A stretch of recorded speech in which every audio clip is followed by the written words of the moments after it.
विकसित भारत के संकल्प के लिए एक रोड मैप को प्रस्तुत किया है। देश के लिए उनका ये जो कंट्रीब्यूशन है, जो मार्गदर्शन है, उसके लिए Nothing will go on record. Nothing will go on record.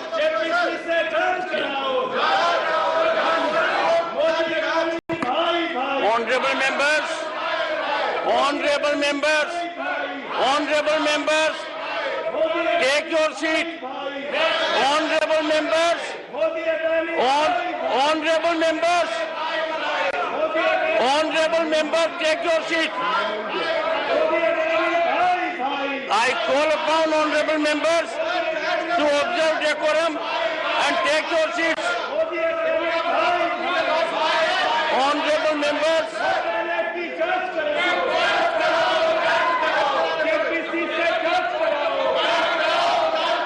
honorable members, take your seats. I will be called upon to name you. I will be called upon to name you. Take your seats. Take your seats. Honorable friends.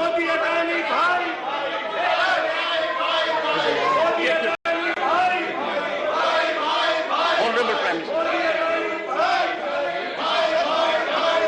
Nothing will go on record except the Honorable Prime Minister's address. आदरणीय सभापति जी, मैं उन सभी सदस्यों का भी आभार व्यक्त करता हूं जिन्होंने इस चर्चा में भाग लिया, अपनी कल्पना के अनुसार चर्चा को विस्तार देने का प्रयास भी किया और इसलिए मैं सदन में हिस्सा लेने और चर्चा में हिस्सा लेने वाले सभी आदरणीय सदस्यों का धन्यवाद करता हूं। आदरणीय सभापति जी, ये सदन राज्यों का सदन है। बीते दशकों में अनेक बुद्धिजीवियों ने इस सदन से देश को दिशा दी है, देश का मार्गदर्शन किया है। इस सदन में अनेक साथी ऐसे हैं जो अपने व्यक्तिगत जीवन में भी बहुत कुछ सिद्धियां प्राप्त की हुई हैं, अपने व्यक्तिगत जीवन में बहुत बड़े काम भी किए हुए हैं और इसलिए इस सदन में जो भी बात होती है उस बात को देश बहुत गंभीरता से सुनता है और देश उसे बहुत गंभीरता से लेता है। लेकिन आदरणीय सभापति जी, ये भी दुर्भाग्यपूर्ण है, इतने महत्वपूर्ण सदन में कुछ लोगों का व्यवहार, कुछ लोगों की वाणी न सिर्फ सदन को लेकिन देश को निराश करने वाली रही।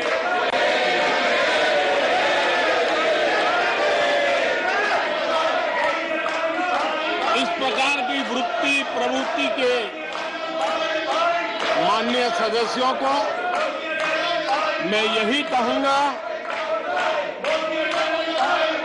कीचड़ उसके पास था, कीचड़ उसके पास था, मेरे पास गुलाल।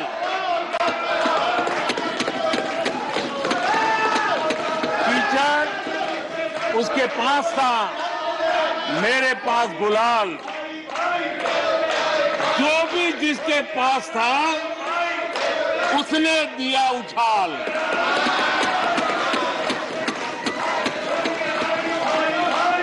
और अच्छाई है जितना कीचड़ उछालोगे कमल उतना ही ज्यादा खिलेगा।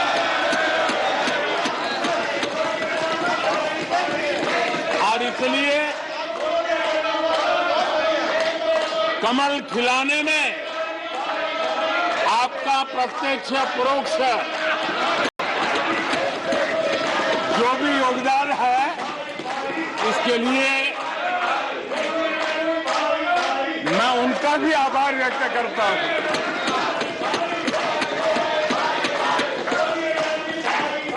आदरणीय सभापति जी, कल विपक्ष के हमारे वरिष्ठ साथी आदरणीय खड़गे जी ने कहा कि हमने 60 साल में मजबूत बुनियाद बना रहे, ऐसा कल आपने कहा। और उनकी शिकायत थी कि बुनियाद तो हमने बनाई और क्रेडिट मोदी ले रहा है। लेकिन आदरणीय सभापति जी,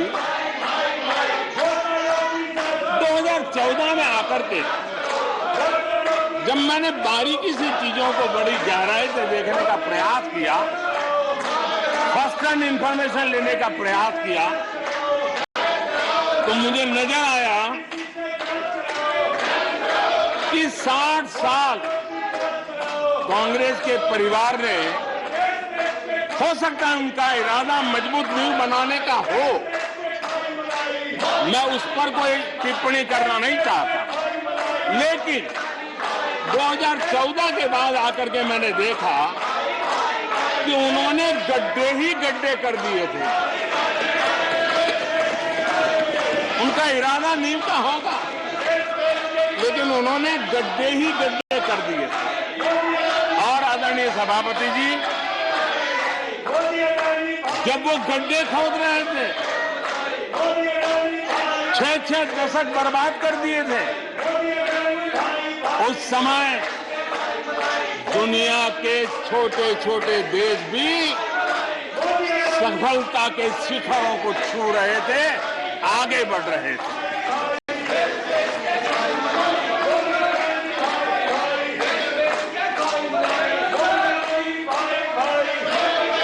आदरणीय सभापति जी, उनका तो वो साल इतना अच्छा माहौल था कि पंचायत से लेकर के पार्लियामेंट तक उन्हीं की दुनिया चलती थी। इतना देश भी अनेक आशा अपेक्षाओं के साथ आंख बंद करके उनका समर्थन करता था, लेकिन उन्होंने इस प्रकार की कार्यशैली विकसित की, इस प्रकार का कल्चर विकसित किया कि जिसके कारण वे एक भी चुनौती का परमानेंट सॉल्यूशन करने का न कभी सोचा, न कभी उनको सूझा, न कभी उन्होंने प्रयास किया।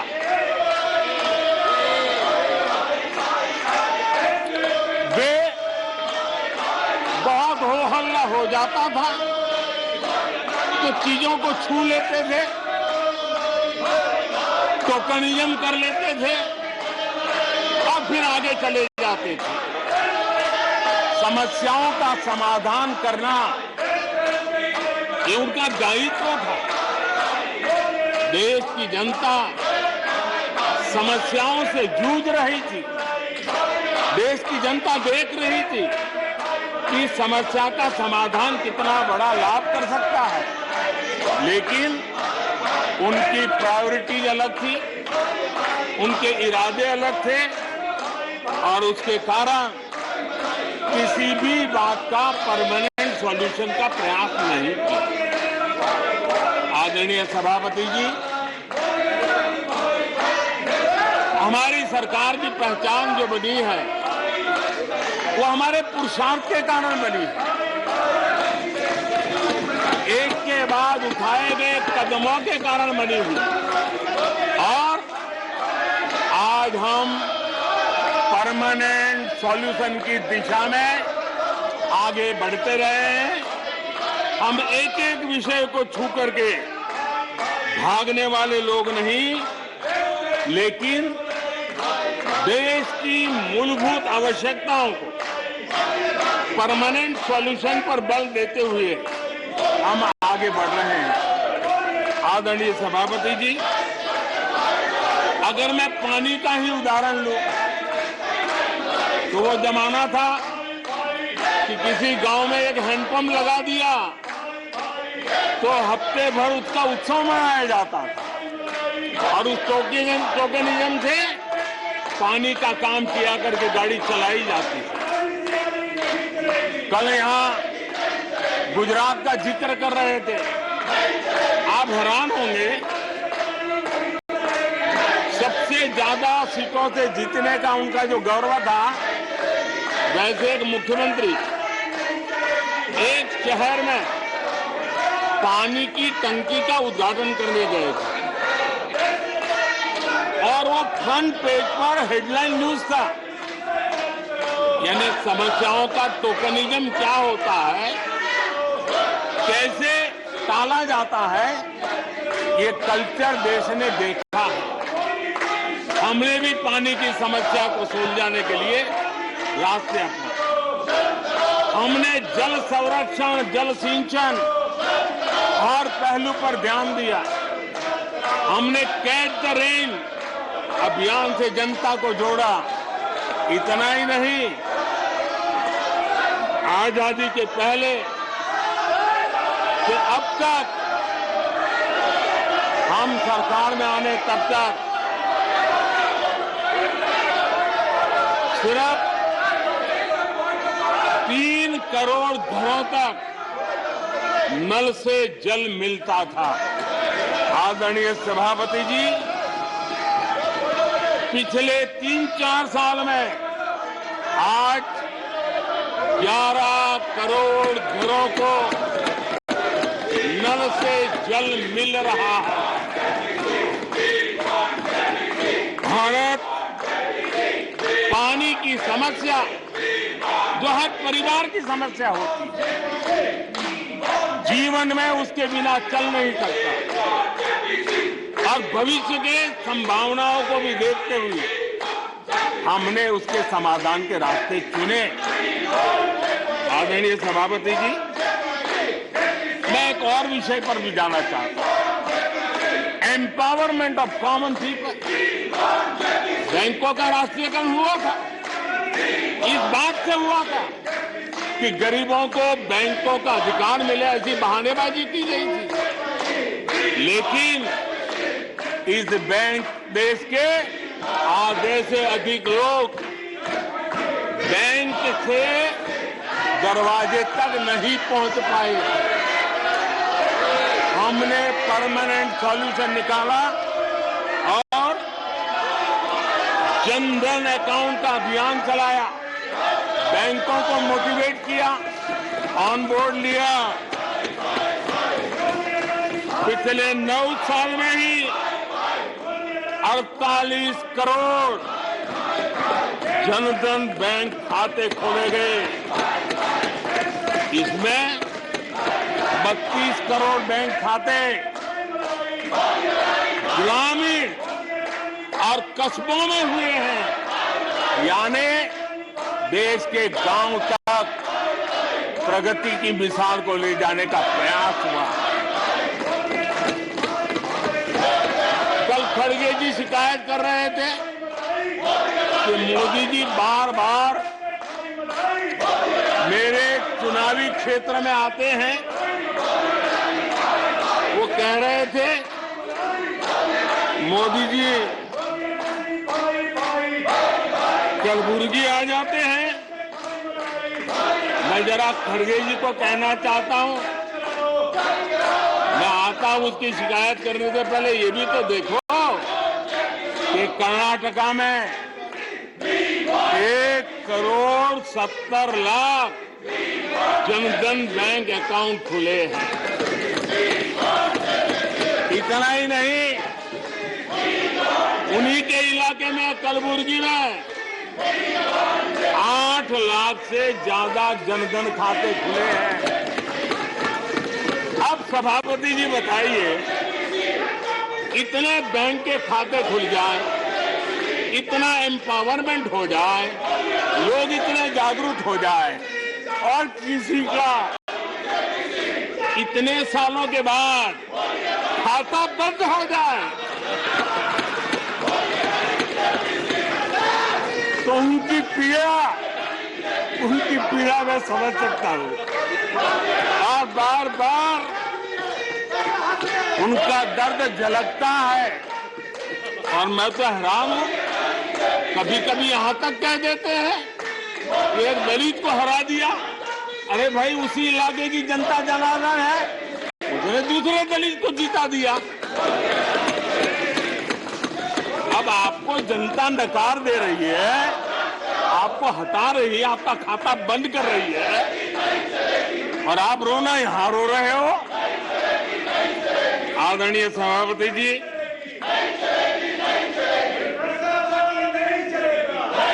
जनधन, आधार, मोबाइल, ये जो त्रिशक्ति है और उसने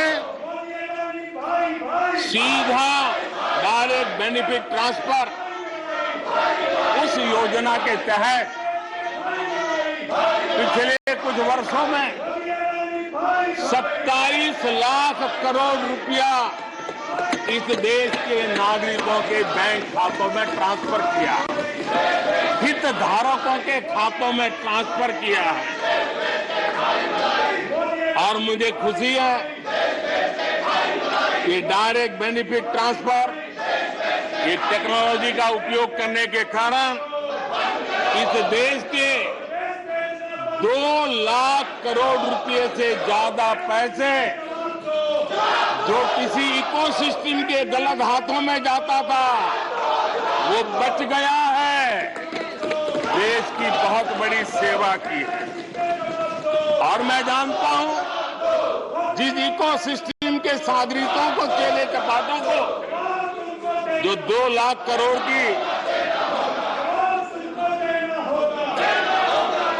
ऐसी फायदे मिलते रहते थे, उनका चिल्लाना भी बहुत स्वाभाविक है।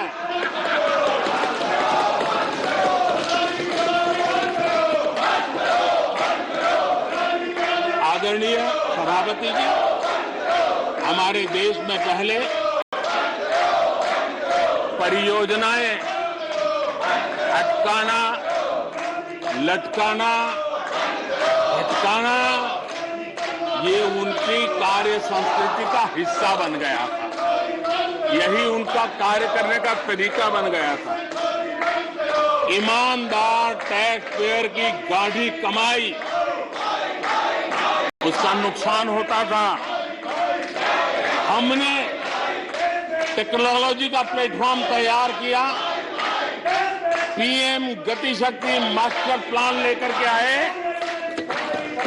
और 1600 लेयर में डेटा के माध्यम से इंफ्रास्ट्रक्चर को, प्रोजेक्ट को गति देने का काम हो रहा है।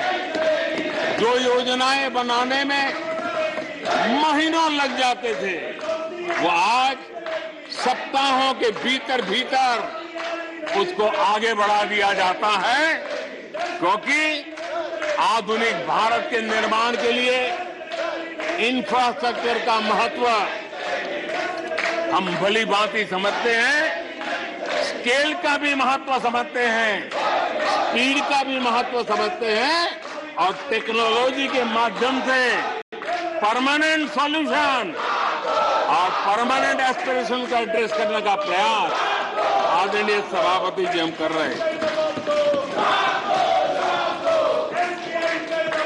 आदरणीय सभापति जी, कोई भी जब सरकार में आता है